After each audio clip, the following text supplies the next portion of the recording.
Bonjour à toutes et à tous, ravi de vous retrouver, RFI à Paris, il est 18h. Le journal en français facile. Adrien Delgrange. 16h, temps universel, nous sommes le lundi 3 juin. Le Mexique est à la une de cette édition. Après la victoire hier soir de Claudia Sheinbaum, élue présidente du Mexique avec près de 60% des voix, l'heure est aux félicitations. La guerre à Gaza, où plus d'1 million de personnes ont été forcées de quitter la ville de Rafah depuis le début de la guerre, d'après les services de l'ONU. Dans l'actualité française, à l'approche des JO, les sans-abri, loin de Paris, c'est ce qui ressort d'un rapport publié aujourd'hui et détaillé dans un instant par Amélie Beaucourt. Et puis enfin, nous serons aussi à l'Assemblée nationale française. 2 textes ont été votés aujourd'hui pour faire essayer de tomber le gouvernement français. Voilà pour les titres, soyez les bienvenus. C'est le mot historique qui revient le plus souvent dans les messages de félicitations. Le président américain Joe Biden, le premier ministre espagnol Pedro Sánchez ou encore le président sortant du Mexique, le président López Obrador, tous saluent une victoire qui restera gravée dans les mémoires. Une victoire hier haut la main, dès le premier tour de Claudia Sheinbaum, élue présidente du Mexique.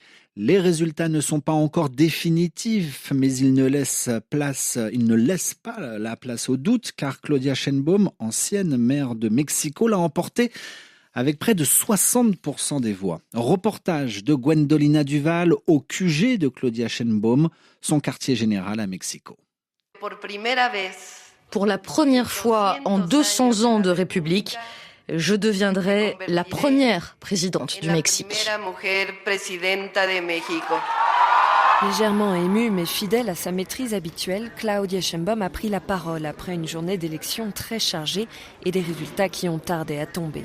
Après un mot pour ses adversaires, elle revient sur son programme et à nouveau fait la promesse d'un gouvernement de la continuité.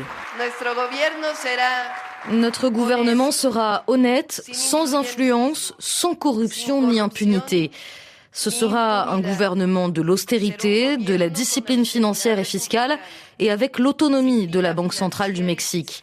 Nous sommes démocrates et par conviction, jamais nous ne ferons un gouvernement autoritaire et répressif.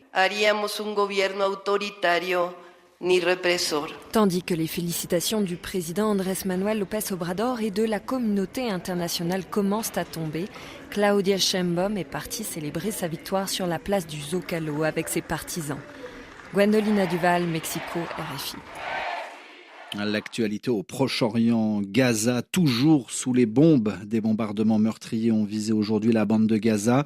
Israël poursuit son offensive, son attaque contre le Hamas pour essayer de fuir les combats. Plus d'1 million de personnes ont été déplacées de force de Rafah, cette grande ville du sud de l'enclave palestinienne, d'après l'Agence des Nations Unies pour les réfugiés palestiniens. Et puis enfin, Benyamin Netanyahou, le premier ministre israélien, se dit toujours déterminé à vaincre le Hamas, malgré les appels au cessez-le-feu. Il précise que la proposition de Joe Biden, faite vendredi dernier pour un arrêt des combats à Gaza, pour le Premier ministre israélien, cette proposition est toujours incomplète, vient d'indiquer le cabinet du Premier ministre israélien. Le journal en français facile. La politique en France, des députés en désaccord profond avec la politique du gouvernement. Et pour le faire savoir, parmi les différents moyens à la disposition des députés, la motion de censure. C'est un texte qui a pour but de faire tomber le gouvernement. La motion est débattue puis votée par les députés. Il faut obtenir une majorité pour que le gouvernement démissionne. Aujourd'hui, 2 motions ont été déposées par le parti d'extrême gauche, la France Insoumise, et par le parti d'extrême droite, le Rassemblement National. Le texte déposé par LFI a obtenu 222 voix, le texte déposé par le RN, 89 voix. Autrement dit, aucune majorité absolue a été atteinte. Raphaël Delvolvé, bonjour. Bonjour Adrien. Vous êtes à l'Assemblée nationale. Alors si ces 2 motions n'ont pas obtenu de majorité, une chose est sûre, ces partis d'opposition ont réussi à se mettre en avant, et ce à 6 jours des élections européennes.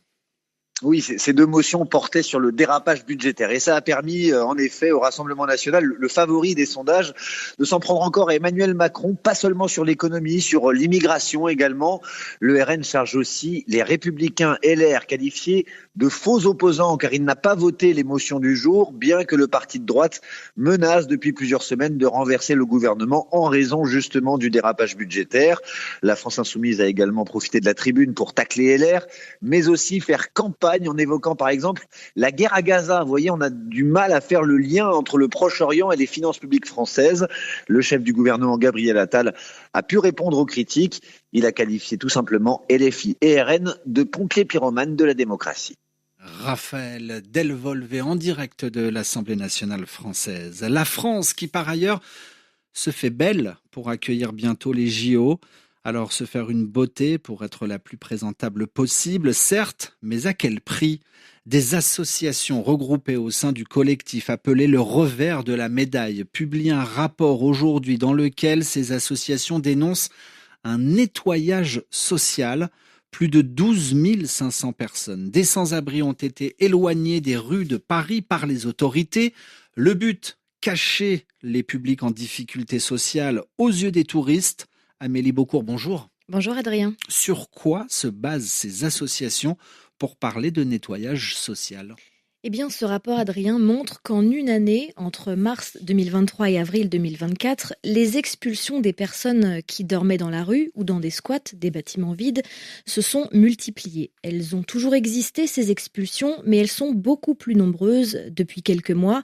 Même chose pour les travailleuses du sexe. Elles sont arrêtées, contrôlées, parfois violentées par la police, bien plus souvent que l'année dernière.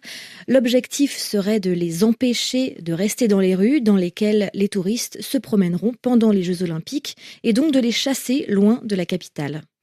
Alors ce constat, Amélie, il a été réalisé par un collectif appelé le revers de la médaille qui travaille très sérieusement sur l'impact social des Jeux Olympiques. Plus de 102 associations y sont regroupées. Oui, des acteurs de la solidarité qui vont par exemple distribuer l'aide alimentaire ou apporter des soins médicaux aux personnes sans abri par exemple.